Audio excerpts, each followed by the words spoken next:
good afternoon, everyone. It is Friday, so happy Friday. Kirk and Bill here with the Kirk and Bill Show coming to you at noon.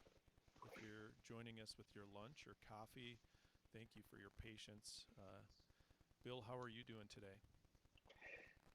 As I said to you a little bit earlier when we hopped on, just living the dream. I'd like to wish everyone a happy Memorial Day weekend. Um, Long weekend, back before COVID, you was, oh yeah, it's going to be a 3 day weekend. And now I just really, for me, I'm still kind of at home. So I don't know what's up from down. So I heard it was Friday, and it's noon. So I'm doing pretty stinking well, all things considered. Well, if you are joining us today, my wife just said that my sound is not good, which I don't know why, but um, let me know if that changes. I just switched mics.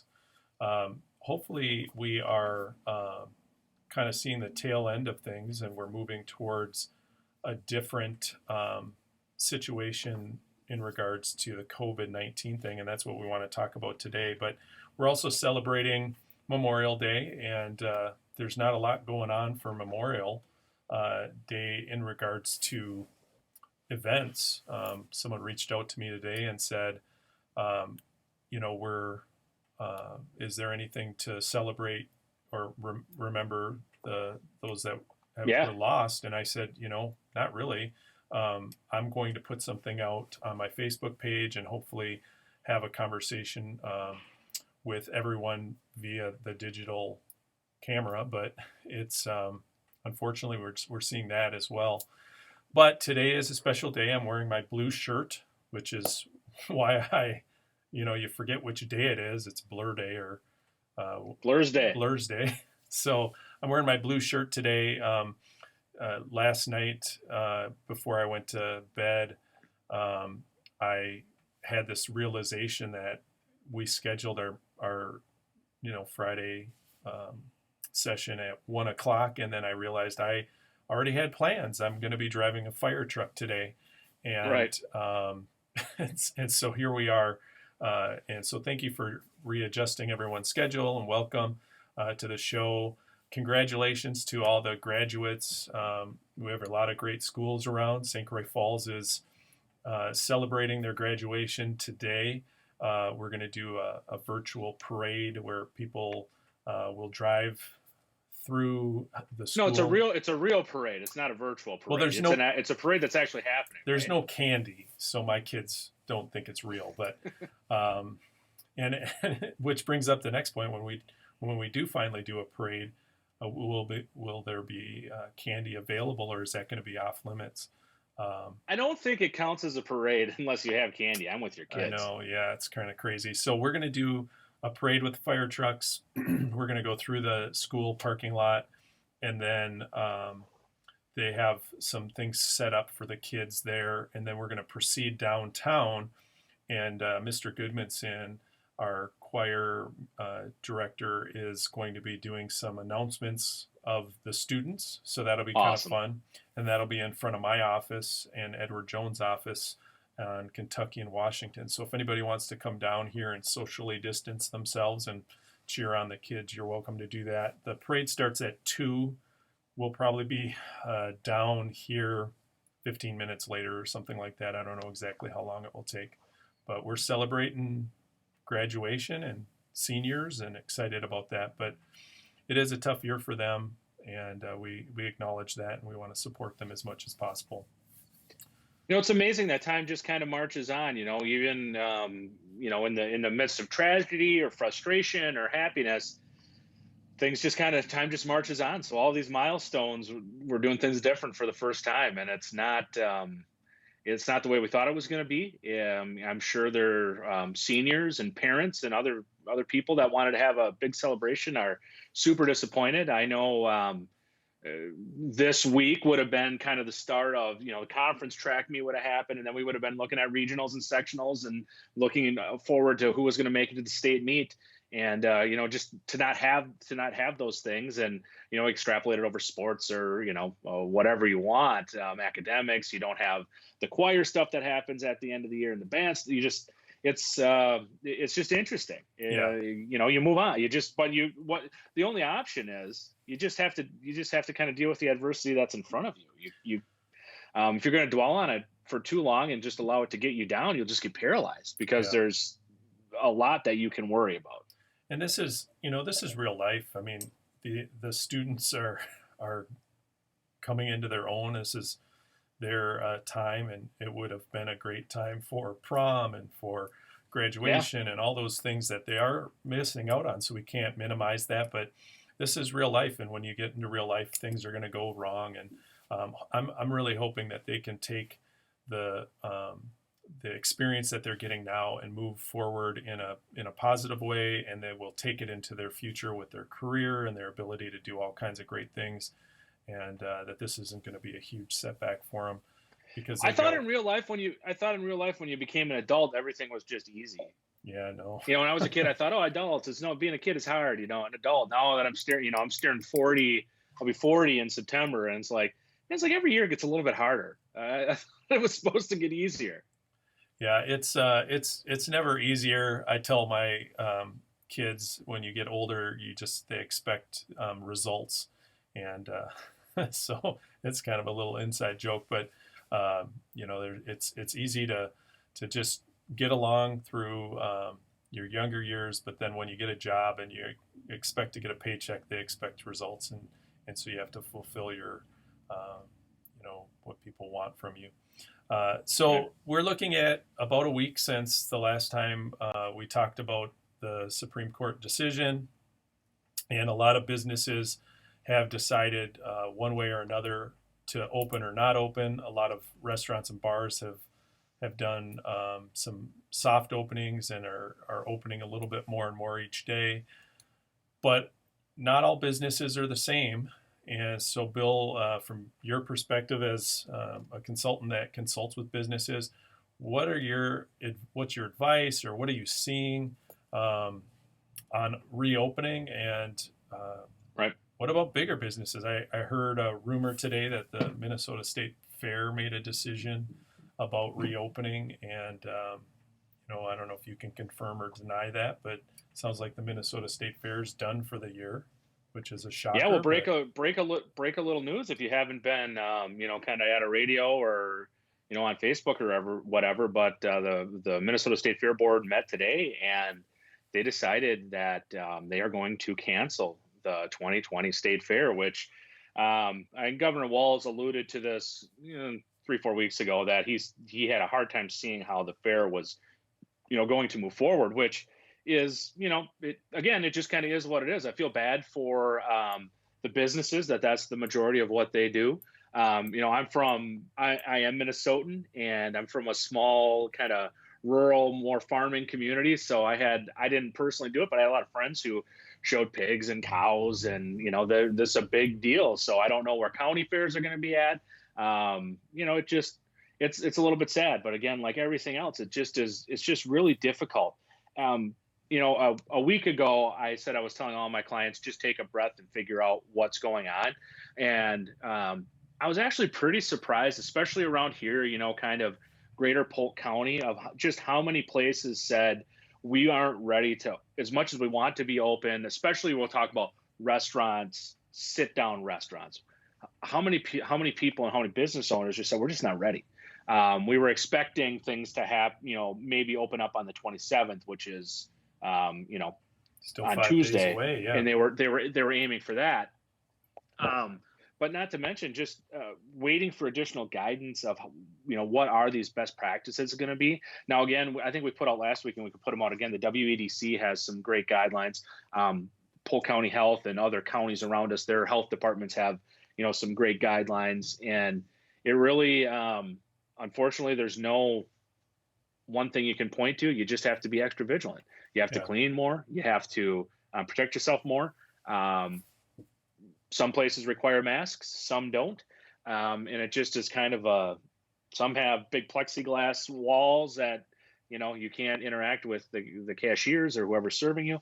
It's just really interesting to see what's going on. It's as the information comes in and evolves, we're learning more. Now, the CDC said this week that perhaps the COVID virus doesn't really last on things very long, so on surfaces and on boxes. And for a while, it was saying, it can last and get you infected for, Long potentially time. days. So we're learning more. It's just kind of it's interesting. But businesses, I think, have responded how businesses do. They don't want their customers getting sick. Right. They don't want their employees getting sick, and they don't want to get sick. So they're being pretty careful, which is a good thing.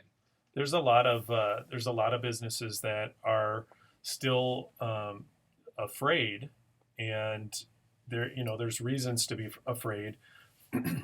We are testing more, so we're seeing more test results and a Right. lot of negative tests. But I just saw numbers today on the inter-county leader. They had that Polk County has their 12th full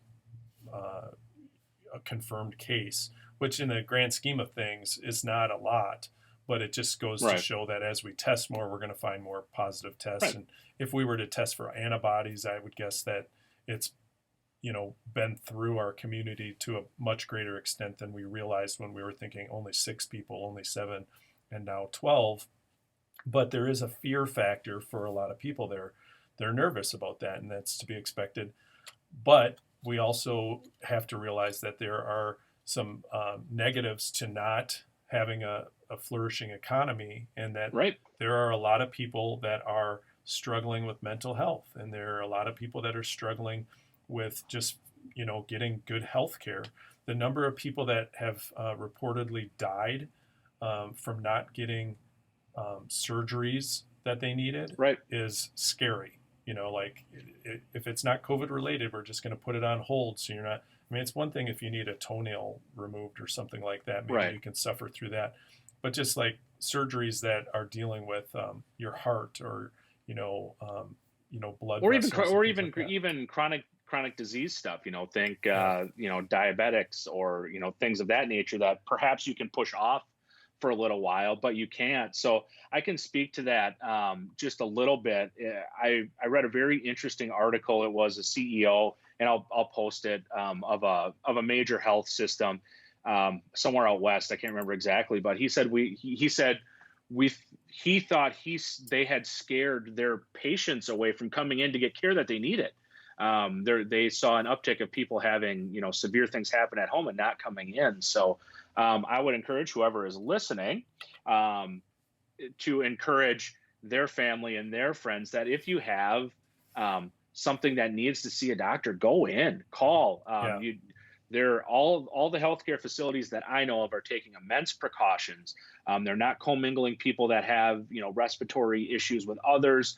They're really doing a great job of that. So don't be afraid. If you have something that needs to be managed, please go call your physician. Figure out how to get taken care of, and that is not just physical ailments. That's the mental aspect too. This is weird. It is a weird time to be alive, and Right. it's scary. The unknown is scary. The thought of dying, I think, is scary for a lot of people, Yeah. most people, and it just. But we have to deal with it head on. We can't pretend like it's not happening. It is. I like kind of framing and naming what your issues are. In business, it's okay. What are our objectives? What are we afraid of? Let's figure out what our goal is. Let's name it. Let's write it down, and let's figure out how to attack it.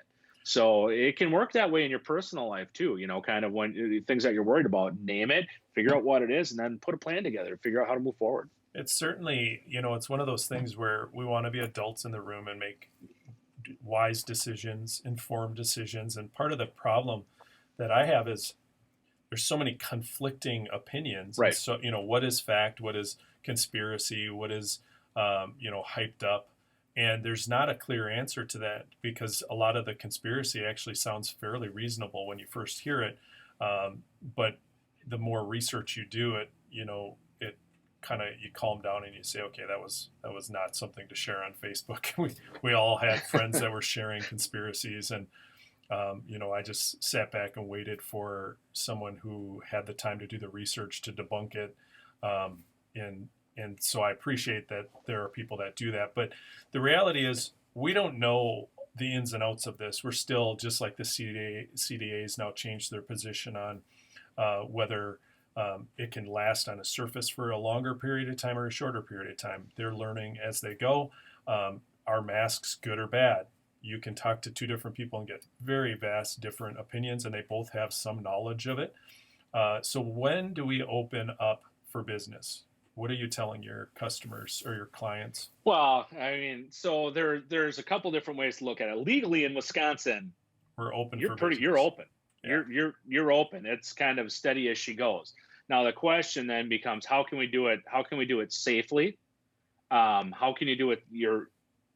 Your employees have to be safe. If you have employees, right. you have to be safe as a business owner, as a business manager, and most importantly, your customers need to feel safe. So there is, retail, restaurants. Those are kind of the places that a lot of people walking in and out. They were shut down. So they've been opened up or have the ability to open up. Should tables be more than 6 feet apart? Should you seat more than four people? These are all questions that you have to answer. And unfortunately, while there is phenomenal guidance, there is no one size fits all. You want people close. Your servers, you don't want to have a ton of contact. You don't want to sneeze in people's faces. That Mm-hmm. there's just you need to wash your hands a lot. You need to sanitize a lot. You need to do all of these things, but you really have to take the pulse of your customers and what are your customers saying, because to a certain extent, if you are a bar primarily and that's what you do and food is kind of a side thing, you're going to have a different crowd than if you are a family sit down restaurant, and there's going to be different expectations. Now, keep everybody safe, but you have to figure out what your customers are going to say too, because you could think that you are doing enough, and then you have someone that walks in and says, I don't feel safe. Why don't you have plexiglass separating every table in your Right. restaurant? Right? Why isn't everyone wearing, respirators? I mean, you can really take this to the nth degree. And unfortunately, that stuff starts going on Facebook and social media. And, Well, it's they just have people lobbing pods grenades at each other. for tables. I've seen pictures of restaurants that have like built little cabanas or whatever they're called around each table, so you have your own individual space. And the cost to that to a restaurant would be extraordinarily high. But I went to my first restaurant for breakfast with one of my clients, a good friend of mine, and to say I was not nervous would be maybe an understatement. I was, Right. there was precaution, and I made sure I wiped things down and looked to make sure that the tables were wiped down. It was good to see when someone left that the waitress went and did a full, wipe down of the whole table and everything. But it was a little disconcerting because there's this little old guy who came in, and we were sitting on one side of a little wall at a table, and he came and plopped down on the other side of the wall. Of all the tables that are open, you're going to sit right next to me. So some people maybe just don't have that same concern or whatever, and that was probably his table. He's probably gone there for 20 years or something. Yeah, personal space, little personal space here. That in the COVID era, personal space takes on a whole new kind of meaning. Mark Ilker had a question on there. He said, "Do you guys believe the issue has become too political, and the two ends can't see the division between the two opposing sides?" I was just texting with someone, and I said it's 100% political. Yeah. This has gone. It's nationally political, it's statewide political, and it's locally political. And unfortunately, it's split, and it's split pretty down the middle, and neither side is going to budge. And it is unfortunate, because I think if there were a few more adults in rooms, and we could have some pretty reasonable common sense steps that everyone could rally around. And now it's just like everything else feels like in society. It's just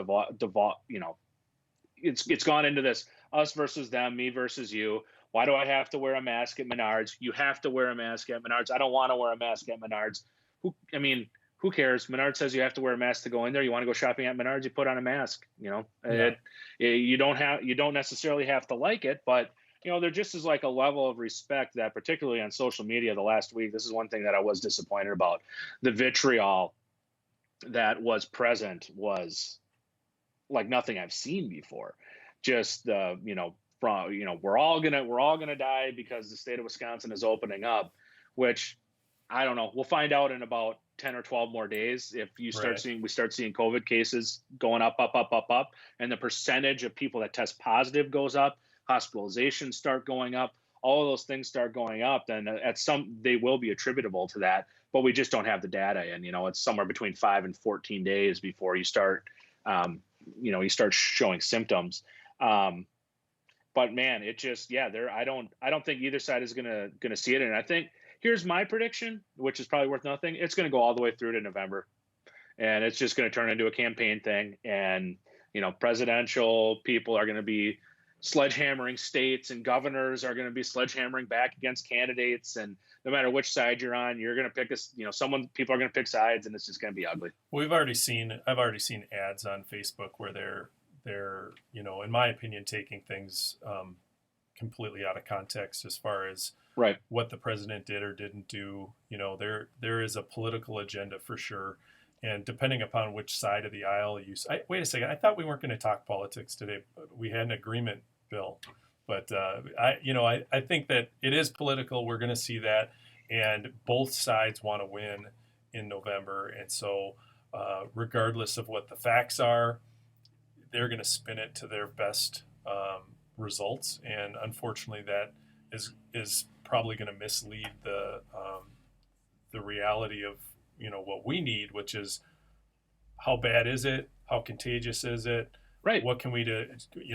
We need to move forward. We need our economy to be healthy so that we can be healthy people. I don't want to see people committing suicide, but from the numbers I've been reading, again, people are committing suicide at very high rates compared to, the previous year. And a lot of people attribute it to this. And the reality is that that is an epidemic that no one talks about, that It's is hidden, it's happening in the silent. United States. It's when you really look at those statistics, it's terrifying. How many, the tens of thousands of people per year that have reached the point in their life for whatever reason that they think life is no longer worth living. It's heartbreaking, and Yeah. it's actually quite scary. I, So I don't think we're going to solve all societal ills. Maybe we could get a mental health expert on, to talk specifically about how to cope with these uneasy feelings that we yeah. have right now as things have changed. When you go through this change process, it's always uncomfortable, I just, and it's uncertain, and it's tough. But it's hard not to do the political thing, because when a topic becomes political, it is political. So here's the deal. I'm going to steal this. I was listening to the radio yesterday, and Dan Barrero on KFan, sports talk station, was talking about it. And he said, we elect public officials to make decisions. So if you say public health is the only thing that matters, that's kind of disingenuous, because you can have all the public, you can lock everyone in, but to what extent? You don't have an economy, and then it's just going to be anarchy and chaos. So at some level, public officials, including you, Mr. Mayor, at yeah. some point have to start in councils have to start making decisions and say, we're not comfortable with these things happening, or saying we are comfortable, because you have to weigh. And a governor, and that's why the governor, well, I don't always agree with him. He's in a no-win situation, because if you make the wrong decision and people die, you have blood, literally have blood on your hands.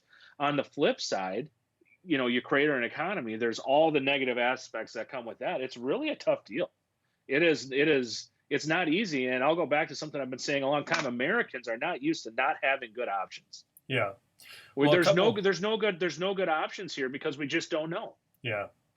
Well, going back to the mental health thing, Kathy Luckin had just said it's a great idea for a mental health expert. I just reached out yesterday to a local mental health facility and asked if they would be willing to come on and speak to some of the things that are going on in our current situation, and they are trying to line that up. They're trying to find the right fit for that. Awesome. So we will have that, and some of the things that we talked about just briefly about topics were not just the mental health of like losing a job and being depressed, but we have kids and wives and husbands and spouses and partners that are at home with abusive people and are being forced to stay there for months at a time, and where school or your job was like your reprieve, Right. that is no longer the truth. Now we're Right. like stuck here, and so you're going to get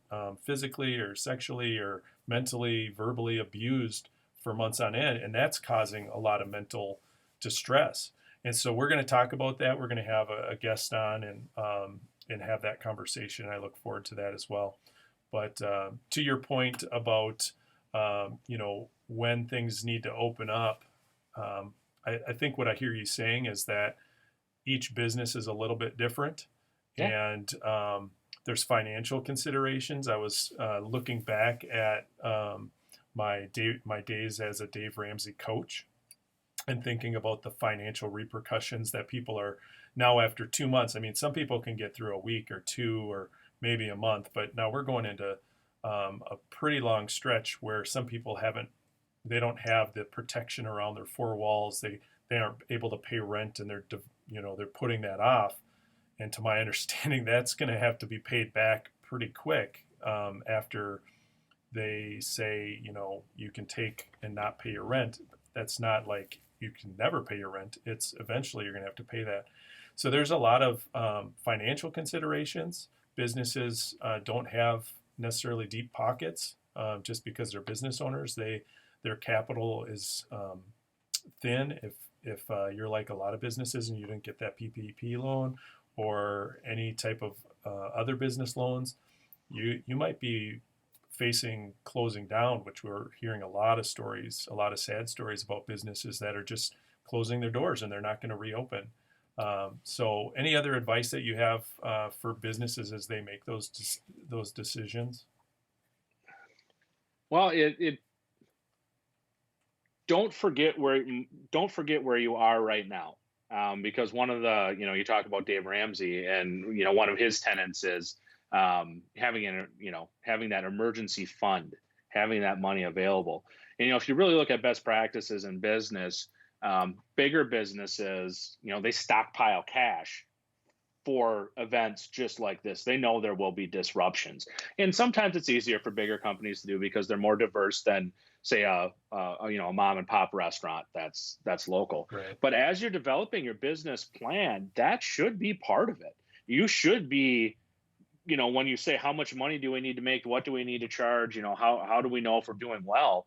If you should be able to take a part of your profitability and put it in a savings account and have that be your emergency fund. So if you get into a situation where pandemics don't happen that often, and hopefully this goes away and we don't have another one in our lifetime, there could be weather events, or there could, if you're seasonal and winter lasts forever, you have a horrible summer, you can survive for a period of time. So I don't have a ton of, if you're in the middle of it right now, you make the best decision you can to survive. That's Right. the bottom line. And if you can't survive, then you end your business and you start over before you get too far.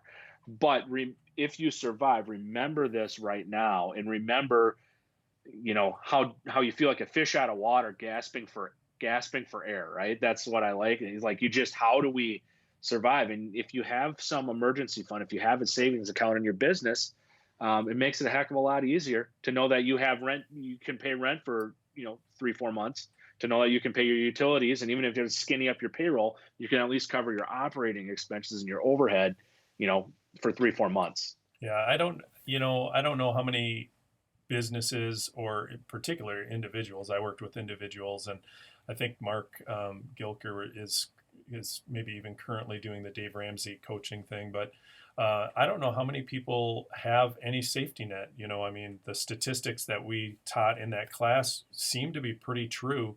Most people have an exorbitant amount of credit card debt or debt in general, and they don't have that. And so that was the whole baby steps with Dave Ramsey. And it's important to realize as we're going through these crises, because we will have crises, whether it's health crisis, Right. loss of job, we need to protect the four walls. And in Dave Ramsey's standpoint, that's protect your house, make sure you can pay your rent, protect your food, you're not starving to death to pay a credit card, protect your insurance, your life insurance, so that in the event that you die, your family's still taken care of, and that's generally a pretty low amount. But there's certain things that we should make sure we're focused on, and there's other things that if the big bad what Dave would say is that if the big bad credit card company doesn't get paid on time, that's not the end of the world. If you lose your house or you lose Right. your inability to take care of health issues, then that's a bigger issue. So, we need to protect ourselves, and our businesses need to protect our businesses to the degree that it doesn't affect our ability to take care of our families. And so there's some tough decisions. I don't envy people who have to make those decisions. And unfortunately, it's more and more becoming the reality as we get into this. I don't even know what day it is anymore. So I don't know what number day we're on. Friday, May 22nd is So how what the many day days have is. we been quarantined at home? Is it going on 2, 3, the third month now or the second month? Yeah. March, April, May. Yeah. I mean, this is So crazy. This I is guess crazy. I know you got to go drive fire truck in a little bit here, Yeah. I guess my final thought, and I've been kind of working on this and how to word it and how to roll it out and help the clients that I work with, is that these COVID's going to be here for a little while. Yeah. Social distancing is probably in one form or another going to be here for a while, and we just have to adapt. We have to adapt and change your business practice, whatever that is, to make your customers feel comfortable, to keep them safe. To Oh, I lost you there for a second. if you do that, you'll survive, because people are still out and about. I have clients across a broad spectrum, and I've been shocked at how well many of them have done through this time period. Yeah. Well, and I know some businesses are killing it. I just heard from someone who works for Target, Target Corporate, that the numbers for Walmart and Target came out, and they're both doing phenomenal.